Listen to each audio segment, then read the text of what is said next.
Stapakaya Chitarmasya Sarvadharma Swarupine Avatara Varistaya Ramakrishnaya Te Namaha.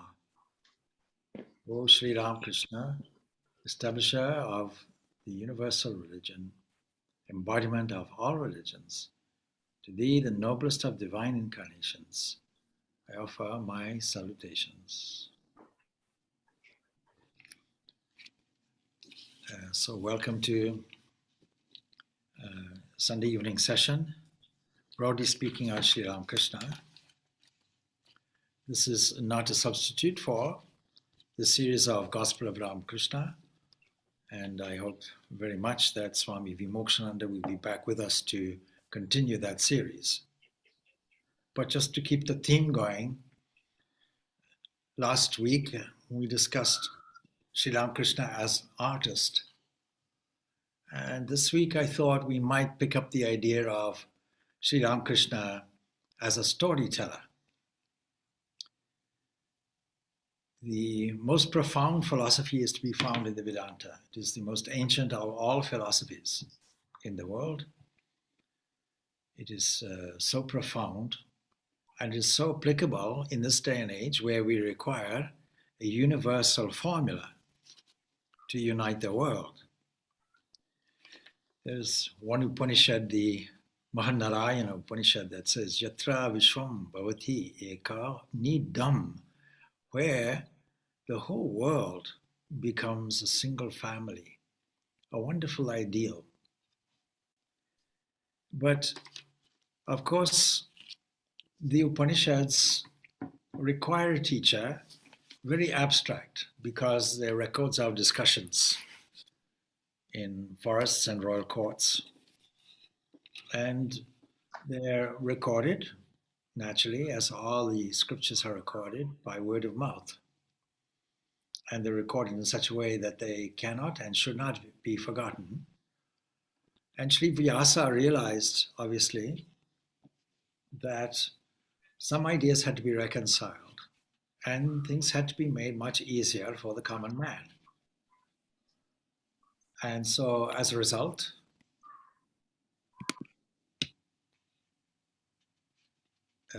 the Bhagavad-Gita was composed in the midst of the Mahabharata war, a kind of emerald or a jewel in the middle of this wonderful epic, the Mahabharata, and it brings together all of the teachings of the Upanishads.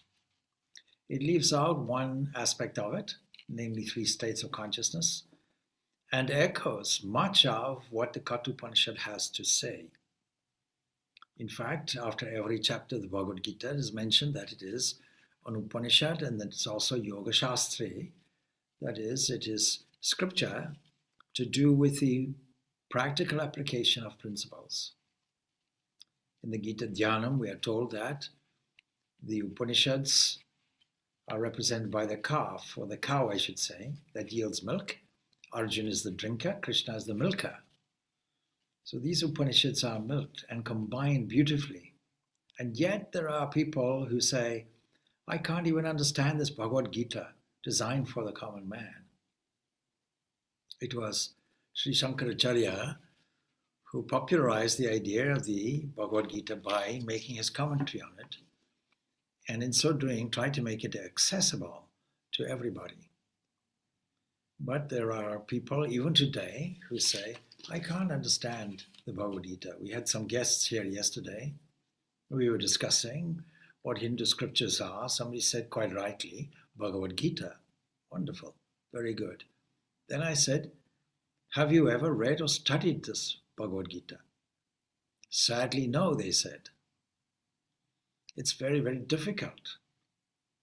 So if that's difficult, then as time goes on, we have to elucidate the principles of the Upanishad in a much better way so that every person, every citizen of the world should get these truths, these eternal truths, and get the value from them. And so the Puranas came about and tell the stories. But it's not only the Puranas, it's all the hymns, all the songs, they all tell the philosophy. so that even if you don't know the philosophy as taught directly and succinctly in the Upanishads, or if you don't have a competent teacher to explain all of that, all of the songs written by all the saints, all the mystics, all the poetry, all the drama, all echo the message of the Upanishads. But we still have to bring things down to a children's level if we have to, so that children understand. And after all, are we all not children? So every great teacher uses a certain technique. That technique would be to use stories and parables, use simple tales. Unfortunately, even in Jesus' time, the adult children around him didn't really know what he was talking about. In frustration, we can hear a little frustration. Jesus says, well, if my closest associates, my closest followers haven't got a clue, then what about all the other people? So it is important that we try to understand these principles in story form, and Sri Ramakrishna has a knack.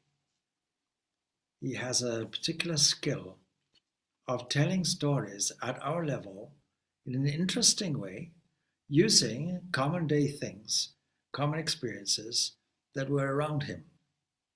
He grew up in a village, and there with ponds and with village customs, little dust, cows, rice fields, all of these rural settings. And so naturally, many of his stories are around rural settings. But he was a keen observer of human behavior, and he had a keen sense of humor as well. All spiritual people would certainly have a keen sense of humor, since if they take their philosophy seriously, so to speak, they'll see this whole world as some kind of play of waves, some kind of adventure, some kind of dance, drama. And so we see a lot of fun in the way Sri Ramakrishna presents the most profound philosophies in language that we can understand. Observing people's behavior, observing people's situations, even domestic situations. And we can divide all his teachings up into subject matter. You know, on Sunday mornings, we have the Vedanta question and answer sessions. And what we'll find is that all of the answers to all of the questions can be found in just the stories, just the tales and the parables of Sri Ramakrishna. Every single one. There's a beautiful book, Tales and Parables of Sri Ramakrishna, from which I will refer to today. And there, the book has conveniently divided the subject matter into three sections, three books, if you will, in one. We can see not only the logical sequence of the subject matter that has been presented, but also the profound depth and detail of all these stories.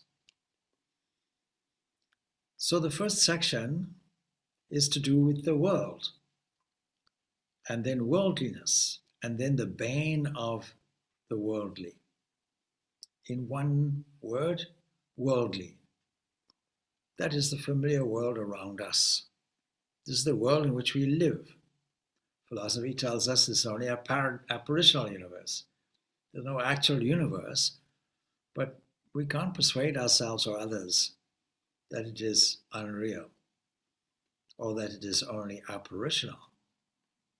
So we have to understand things in such an easy way that not only do we understand it, but we can also pass the stories on to others so that they understand it.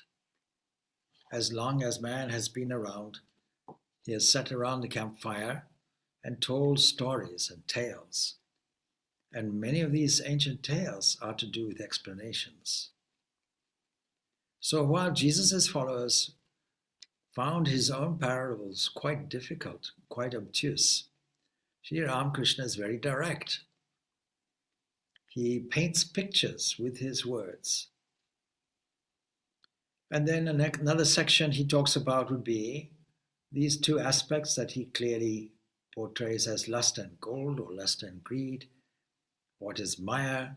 What are the pitfalls that we have? And then what is the main obstacle? Egotism. He deals with that, egotism and vanity, and gives stories about that. He tells us in story form about previous tendencies and about the practical application of faith, devotion, and yearning, and self-help and surrender. You go into any bookshop, you'll see whole sections dedicated to self-help. Everyone wants to help themselves. And humility, he puts as a separate subject. And then the very core of what is necessary, renunciation and dispassion, he puts as a subject matter.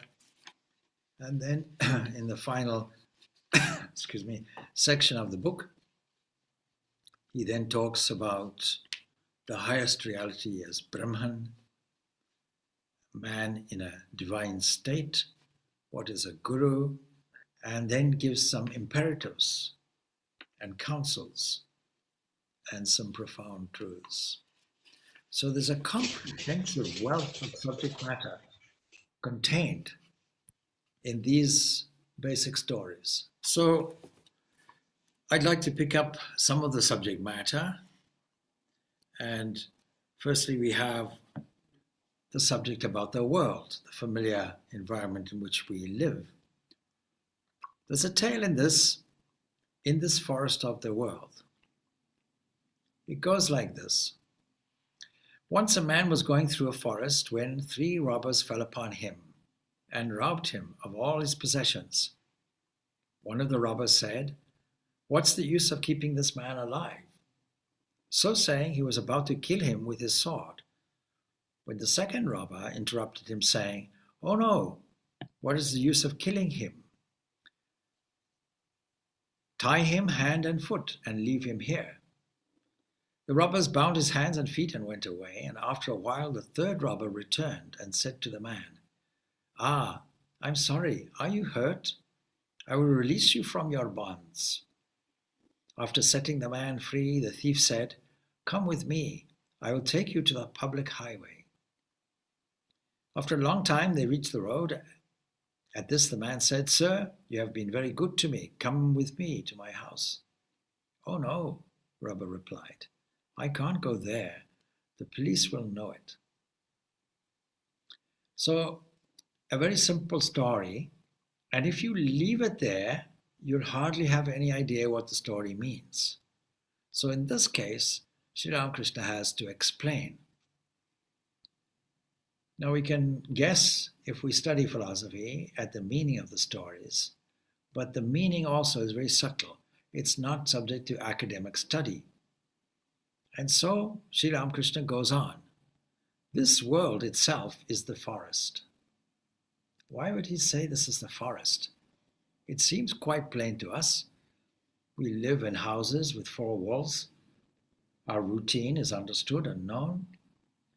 But a forest, you can lose your way in the dark.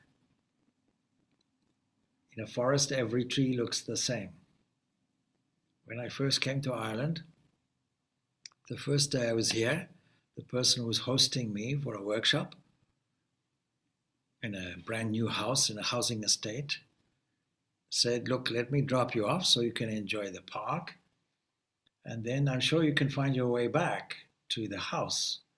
I said, "Surely, easily." I didn't expect things to be dark by 4:30 because I arrived in essentially November. And it was all dark. The sun goes down about that time. And I knew the general direction. But when I tried to locate the house, every house looked the same. In Zimbabwe, all the houses looked different. Eventually, there was, after walking round and round and round in circles, I resolved, well, I may have to spend a night in the cold here. And there was a tramp's mattress, or a mattress that was just dumped by the sign. I thought, well, at least I can sleep on a mattress in great comfort in the rain and the cold, with very thin clothing at the time.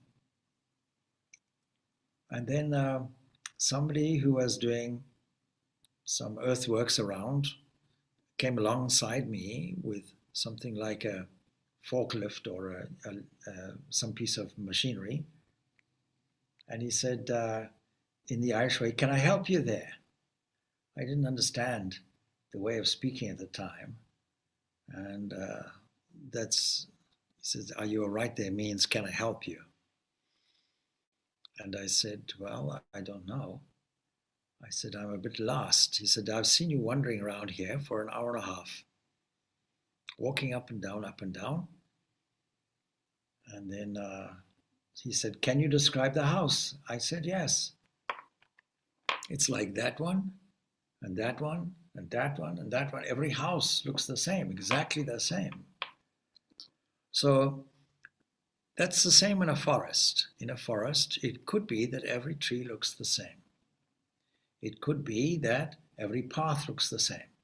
It could be that we can be lost in it unless we have some sense of direction or some foreknowledge of where the way out. So we are kind of wandering in a forest.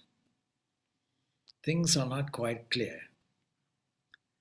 And we are under the apprehension or misapprehension that wherever we're walking is okay.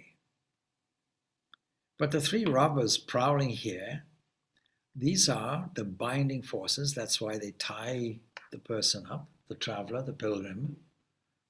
And these are described in our philosophy based on the Sankhya principles as Sattva, Rajas, and Tamas. Sattva, Rajas, and Tamas are the three evolutionary forces of nature wherever we find it, be it in the mind, be it in the body, be it in the universe. Wherever we look, these are the three evolutionary forces. This is physics, and it is physics that bind us. So what is the representation of these? The tamas is darkness. Tamas is inertia. Tamas is dullness, laziness. What is rajas? Rajas is excited movement, egoistic action, goal setting, motivated action, all imbued with self-centeredness. Sattva does not have selfishness in it. It only has truth, and for that reason it is illuminating. And yet they're all gunas, they're all binding. So it is they that rob a person of the knowledge of truth. Tamas wants to destroy us. Rajas binds us to the world. But Sattva rescues us from the clutches of the other two, Rajas and Tamas. And this lesson we have to repeat time and time again when we study the practical dimension of our philosophy. What is religious life? What is spiritual discipline? It is the promotion of the most noble and highest values we can find, of truth and nobility, of strength, of goodness, of love and harmony, welfare for the other person, a loving, generous spirit to all, regardless. And that means that the precondition to all of this means there can be no I or my or mine or me. There can be no self-concern whatsoever in this. And yet, it is still dealing with an apparitional world and is still binding, but it serves the purpose of creating a condition where we can see the truth. So Sattva rescues us from the clutches of the other two. Under the protection of this Sattva, man is rescued from anger. Anger we recognize as, according to the Bhagavad-Gita, one of the three gates to complete destruction. So anger, passion, and other evil effects, these all come from tamas. And further, Sattva also is a robber. It cannot give a person the ultimate knowledge. It can't give us the truth, though it shows the person the road leading to the supreme abode of God. And setting him on the path, Sattva tells him, "Look yonder, there is your home. Even sattva is far away from the knowledge of Brahman. So you can see that one of the most difficult concepts derived from the Sankhya philosophy and adopted throughout the whole of the Vedanta system is explained in a delightful story about robbers. Now, every time we try and think of this, we can think of a situation in the forest and think of these binding elements. And then if we were to talk about egoism, here we have something on it, because one of the qualities that is required in spiritual life is humility. And there's a story on that, page 157. It says, a man went to a sadhu and said with a great show of humility, Sir, I'm a very low person. Tell me, O Master, how am I to be saved? The sadhu, reading the heart of the man, told him, well, go and bring me that which is meaner than yourself. Meaner meaning smaller than yourself. The man went out and looked all round, but found nothing whatsoever meaner than himself. At last he saw his own excrement and said, well, here is something which is certainly worse than myself. And he stretched forth his hand to take it up and carry it to the sadhu, when suddenly he heard a voice to say, from within this ordure, touch me not, O sinner. I was a sweet, I was a delicious cake. I was fit to be offered to the gods, and in appearance so pleasing to all the spectators. But my ill fortune brought me to you, and by your evil contact I have been reduced to such a detestable condition that men run away from me with their faces turned and their noses upturned and their handkerchiefs covering their noses. And once only did I come in contact with you, and that's what happens to me. What deeper degradation may I not be thrown into if you touch me again? And the man was thus taught true humility and became the humblest of the humble. As a result, he attained the highest perfection. The last statement is extremely interesting. As a result of this humility, he attains the highest perfection. Now, it doesn't take much for us to assert our pride, but it's extremely subtle because it is associated with the human body. It is associated with our sense of embodiment. We have summarized ourselves and continue to live throughout our life with a wrong understanding that we are a body. And appended to this, there is a mind or personality, a way of behaving, and around that, some possessions. This is mine, that is mine. And we get very upset when somebody takes what is mine. The upsetting part, the needling part in us is really this egotism, this terrible, terrible sense of I. But how to survive without it? We need it as a faculty, but we don't have to identify with it. And it's an extremely difficult thing to extract ourselves from it.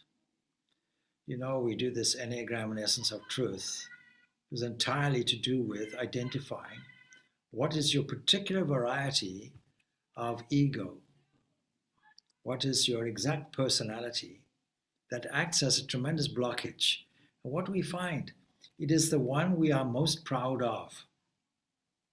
And we don't really understand or realize that the subtlety of this, because it is actually our biggest enemy.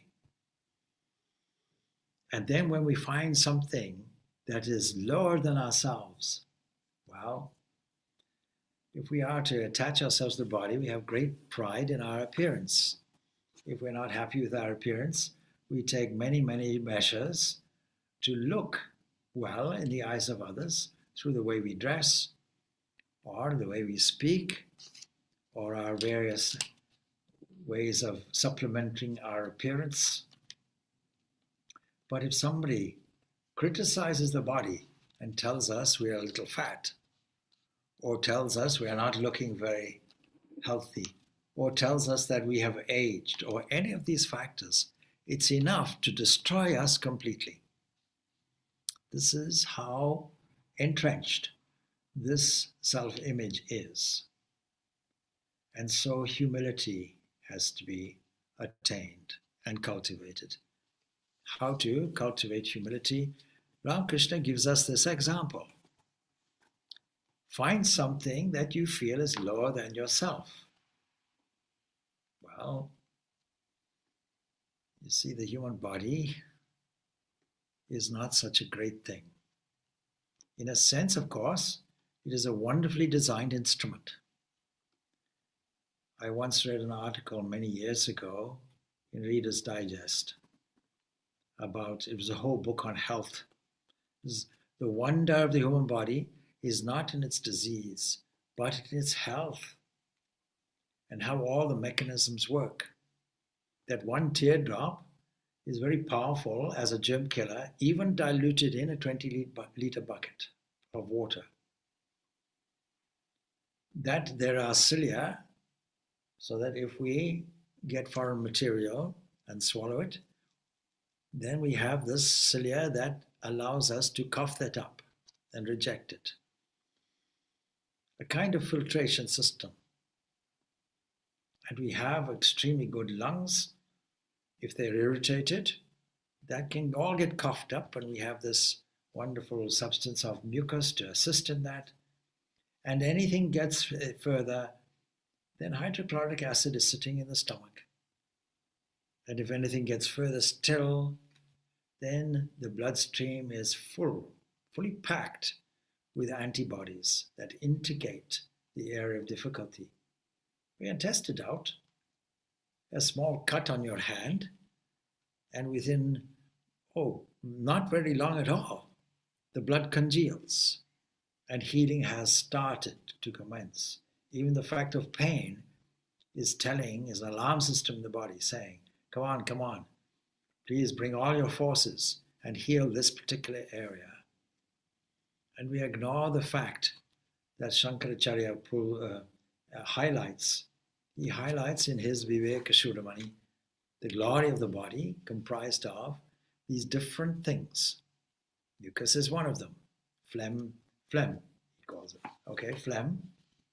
And then bone marrow and blood and all of these substances that remain unseen when we look at the outer appearance of the body. It doesn't occur to us that we are a walking, living septic tank with all the waste products inside us. We prefer not to look at that. And even when I read the story and came to the part about excrement, I felt an internal wincing about it. This is an unpleasant thing to come across. Yes. But you see, the contact was with man. Man thought he was so proud. Man thought he was so good, so elevated. But even this tells a story. No. You see how beautiful this cake was and see what it came out like. So it's a very graphic story, and Ramakrishna is not shy to be as down to earth as this, to make an impression about the lesson in life in terms of humility. Let's take another subject. You take it from the contents page. I also have a Kindle here, and it goes off. So I have to get back to the contents page here.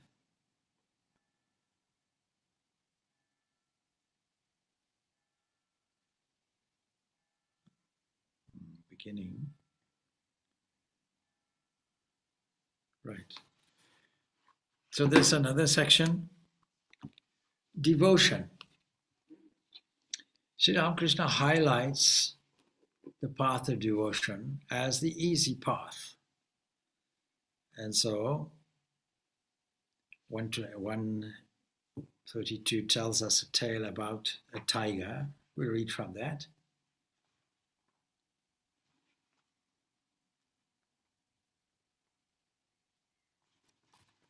He says, once 3 friends were going through a forest, again a forest, when a tiger suddenly appeared before them. Brothers, one of them exclaimed, we are lost. Why should you say that? Said the second friend. Why should we be lost? Come, let us pray to God. The third friend said, no. Why should we trouble God about it? Come, let us climb this tree. The friend who said, we are lost, he didn't know that there is a God who is our protector. The friend who asked the others to pray to God was a jnani, a knower, following the path of jnana. He was aware that God is the creator, preserver, and destroyer of the world. And the third friend, who didn't want to trouble God with prayers and suggested climbing the tree, he had ecstatic love of God. It is the very nature of such love that it makes a man think himself stronger than his beloved. He is always alert lest his beloved should suffer.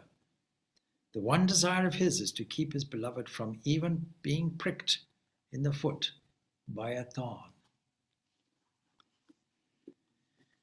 I learned some time ago to be very careful with food. I often use the example of ice cream.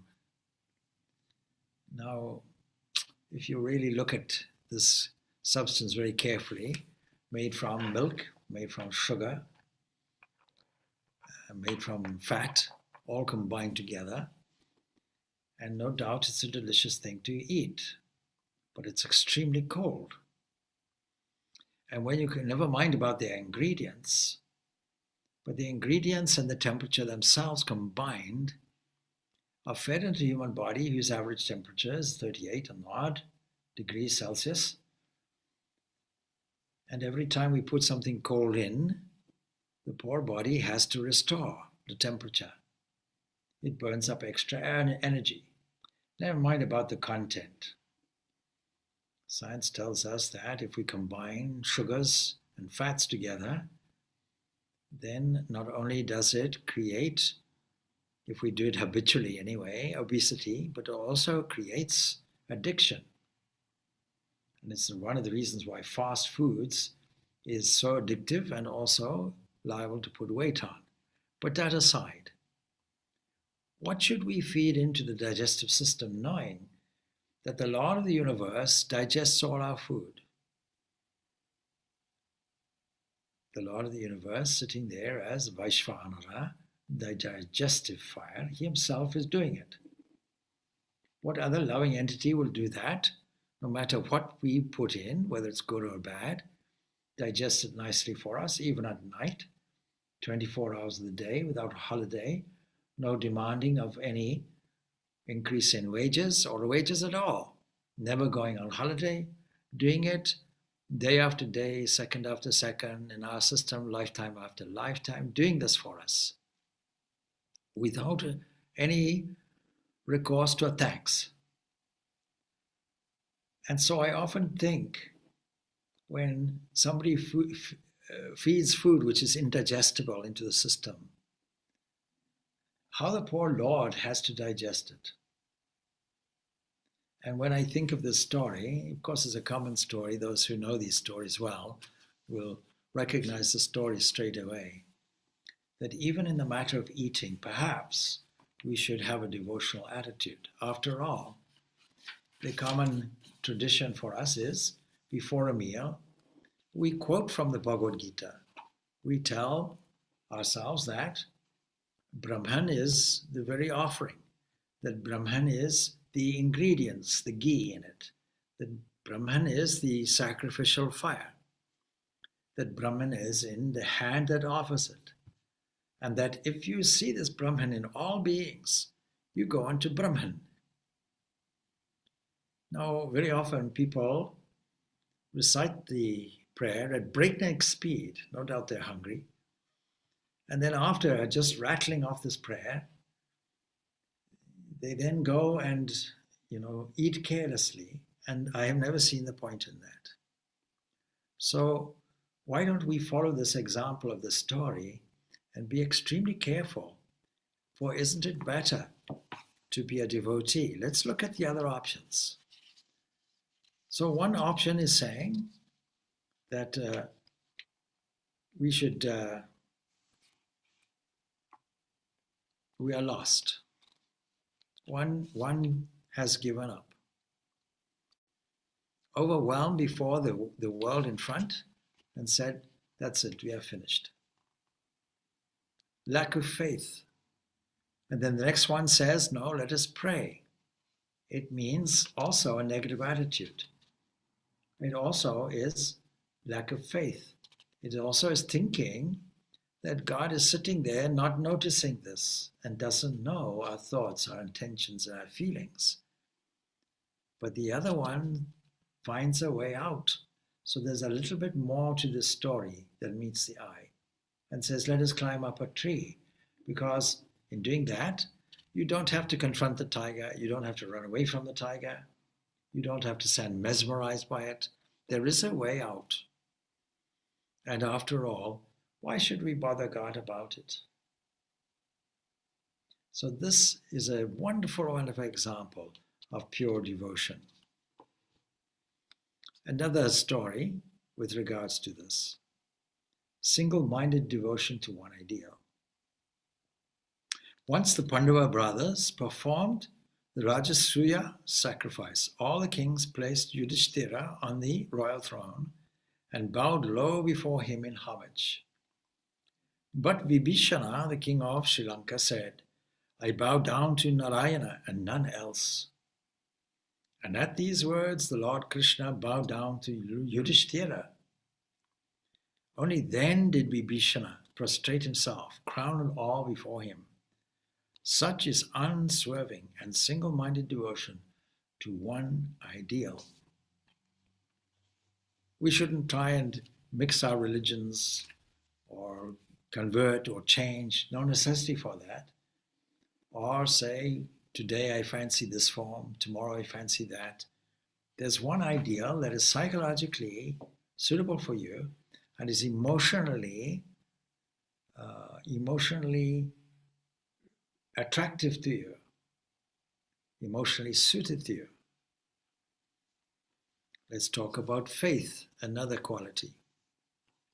If a devotee believes 100% that his chosen ideal is God, then he attains God and sees him.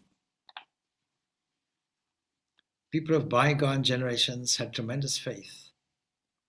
And what faith Haladhari's father had, that is a priest in the temple garden who's a Dakshinaswara and a cousin, one of Sri Ramakrishna's cousins.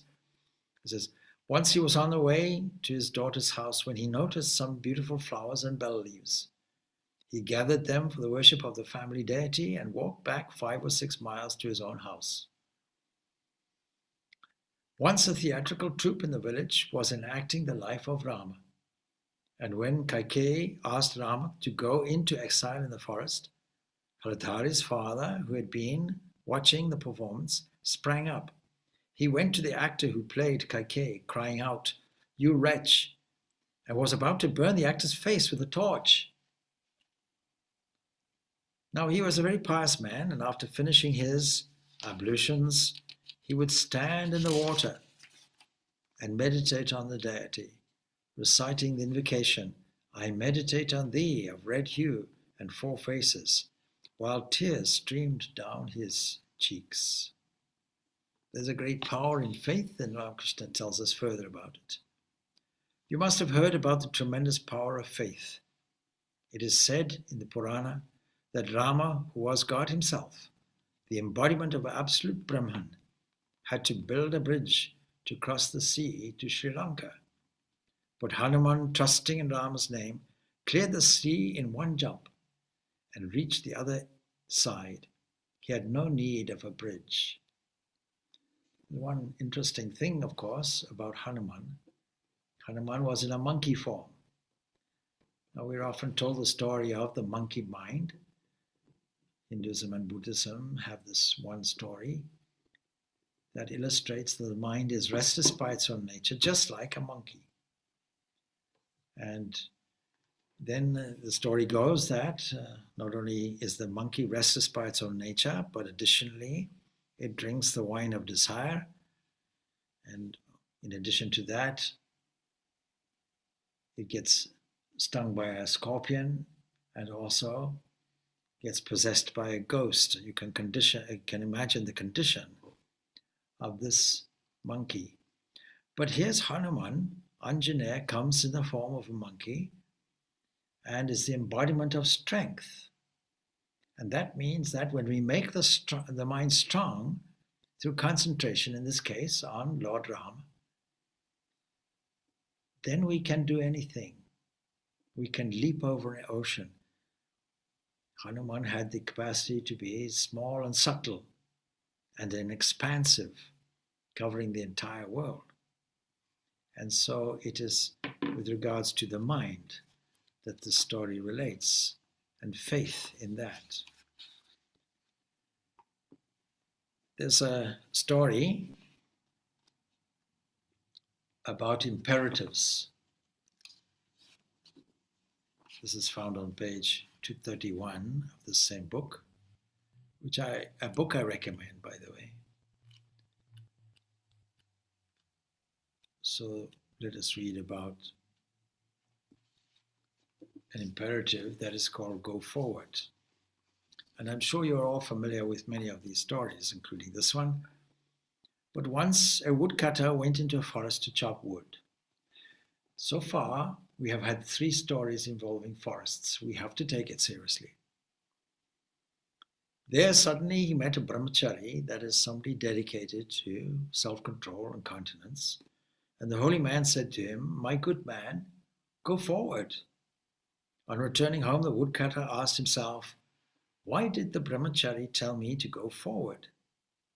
Now some time passed, and one day he remembered the brahmachari's words, and he said to himself, "Okay, so today I shall go deeper into the forest." And going deep into the forest, he discovered innumerable sandalwood trees. He was very happy and returned with cartloads of sandalwood.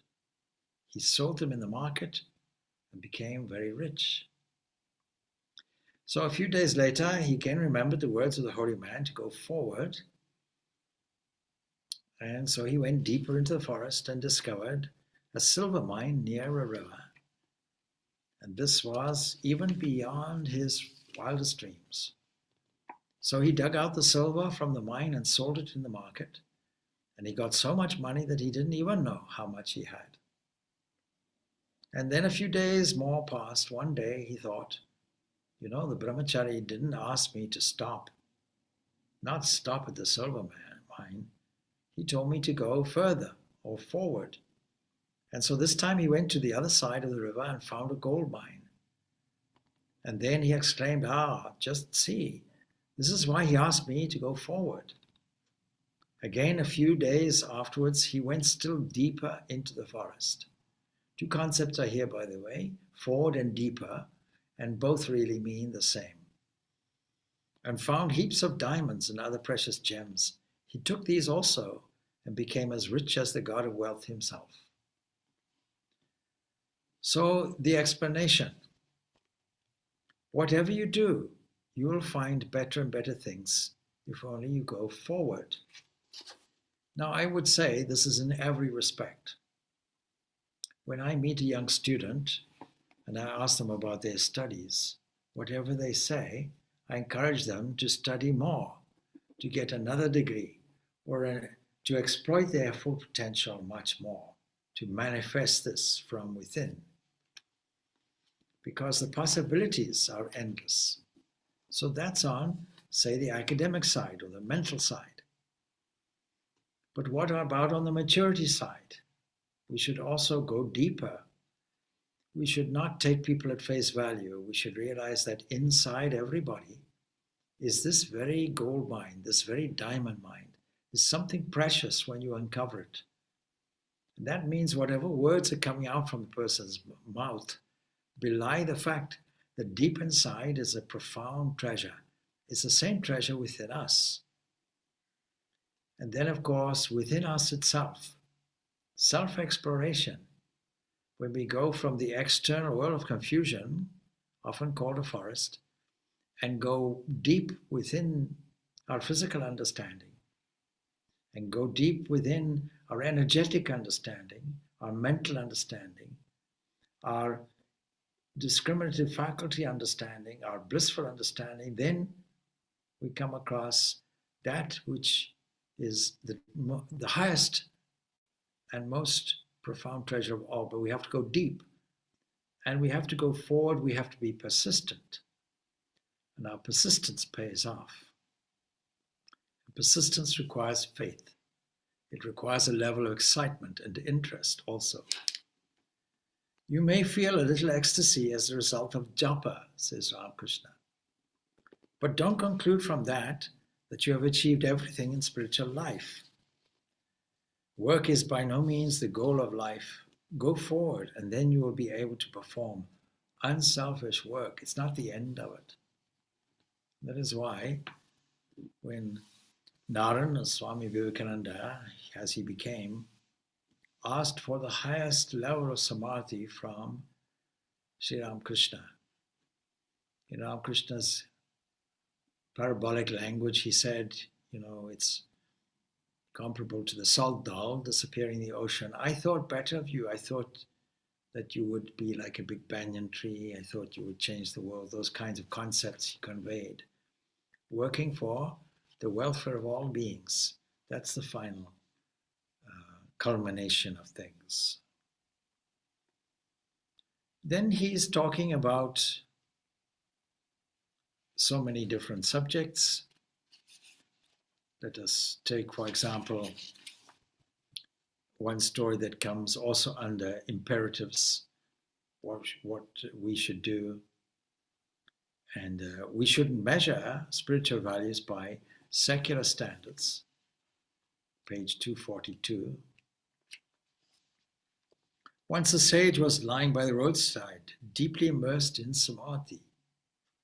A thief, while passing by that way, saw him and thought, this fellow here must be a thief. You see, because he himself was a thief. This is in psychology called projection. He must have broken into some houses last night and is now sleeping through exhaustion. The police will be very soon here to catch him, so let me escape in time, otherwise they'll also catch me, you see. Thus cogitating, he ran away, and soon after, a drunkard came, reeling along, and seeing the sage said, hello, you have fallen into the ditch by drinking too much. I am steadier than yourself and am not going to tumble down. And last of all, there came a sage, and realizing that a great saint was lying in the state of samadhi, sat down by his side and began to stroke his holy feet gently and take care of him.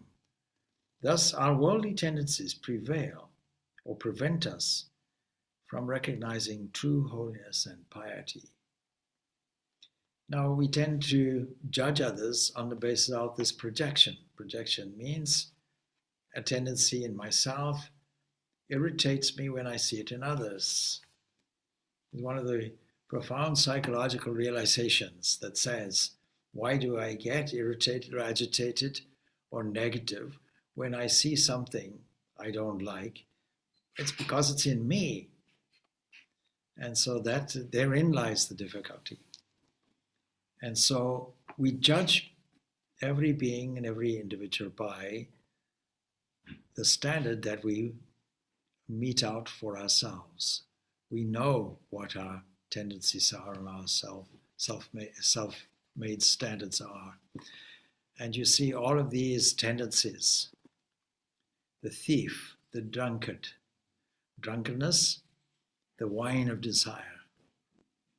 Thief, all the negative tendencies in ourselves, such as jealousy, pride, and all the rest of it, stealing our freedom.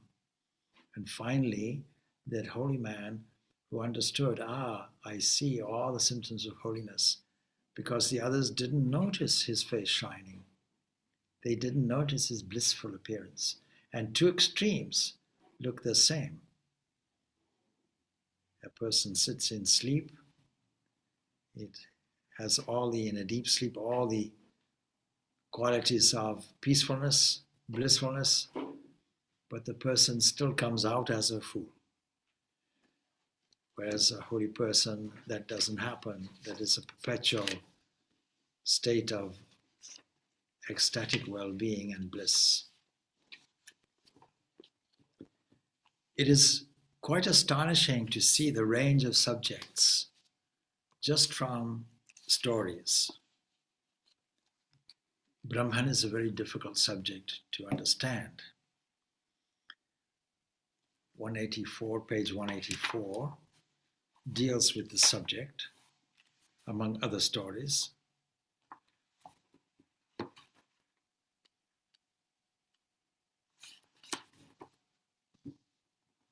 Once a king asked a yogi to impart knowledge to him in one word. The yogi said, "All right, you'll get knowledge in one word." And after a while, a magician came to the king. And the king saw the magician moving two of his fingers rapidly and heard him exclaim, "Behold, O king, behold." And the king looked at him amazed when after a few minutes he saw the two fingers becoming one. The magician moved that one finger rapidly and said, "Behold, O king, behold." The implication, of course, of the story is that Brahman and the primal energy that really displays itself as the world first appeared to be two things. But after attaining knowledge of Brahman, one doesn't see the two. Then there is no differentiation. It is one without a second, Advaita, non-duality. It is this highest conclusion in the Vedanta philosophy that we try to relay to people who have a standard way of looking at things, what we call duality. There's myself, there's the world, and there's the effort in between to reconcile the two. But the highest conclusion says there are no two. It just looks like two. There's another story Ramakrishna gives, more an illustration rather than a story. Like if you have a body of water and you put a stick there, it looks as if the water is divided into two. But you know it's only a stick. It was a very funny thing I saw not so long ago. It was a comedic representation of a split screen. And the scene was in a World War II operations room, and there was an officer on the one side. And then there was some lower person of lower rank on the other side. And it was seen that on the right-hand side, one of lower rank was in some kind of operations room, and the other person was a commanding officer on the telephone. And he was on telephone to the one of lower rank and said, "Well, did you manage to break the code of the Germans? And why is it taking so long? Should have had it done last week. It's vital to our war effort." And whatever the other person said, "No, we're coming along," and so on and so forth. And as they were doing that, they were sipping a drink, and they went across the partition. The drink went across the partition because the partition was only wood. It looked like a split screen. And then when the officer said, "Please write this down," and the person was looking for a pencil, then the officer passed a pencil across the border. So you can see how elusive things can seem. But here's a simple story that Sriram Krishna gives. Just by illustrating it with a hand, and he puts the context in this way, a king and a yogi, to make the story very interesting. Because the king is supposed to have all worldly wisdom, and the yogi knows the secret of this non-dualism. And both have heard of this Brahman. And so another character comes on, a magician. But it wasn't really magic. The king saw the magician moving two of his fingers rapidly. So rapidly, it looked like one thing. And then when he slowed it down, it looks like too. This world is the same thing. It looks like a running movie, but when you look at it properly, it is individual pictures run at a speed so that the eye, it gets deceived and it looks like one thing, one moving thing, a series of events, all separated in space and time. So these are beautiful ways that Sri Ramakrishna used for the profoundest of ideas.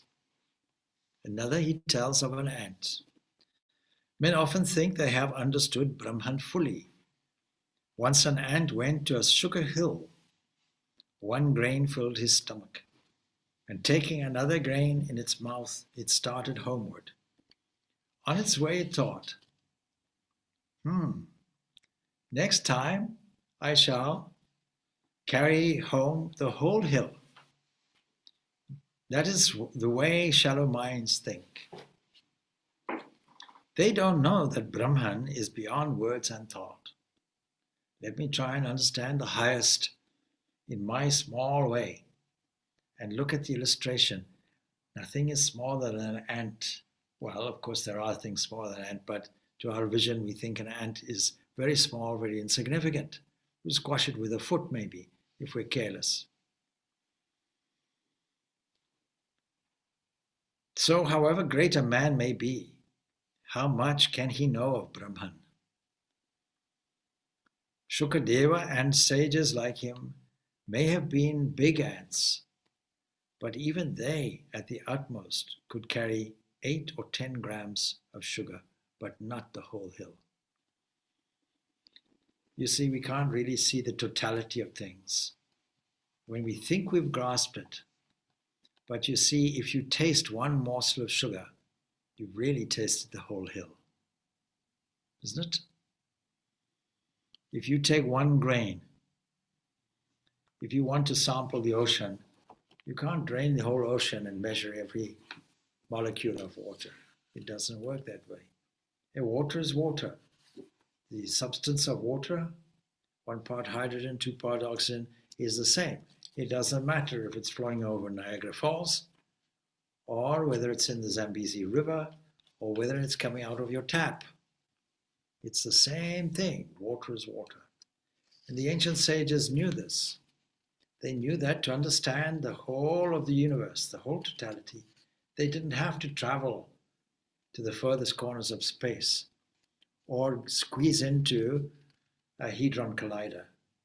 They knew that just by taking what was nearest to them, the human person itself, they could investigate. And when they investigated, they saw the vastness. And look at the example, how it uses a sugar hill, because what they find is sweetness. And one thing we know about Brahman is the sweetness of it. So these simple stories are Ramakrishna's way of bringing this high and deep philosophy to the average person. And so it is by studying these tales and stories that are told in such a homely way that we come to grips, at least conceptually, with some of these profound and ancient truths. Glory to you, Sri Ramakrishna, for giving us all of this. Jai Shri Guru Maharaj Ki Jai.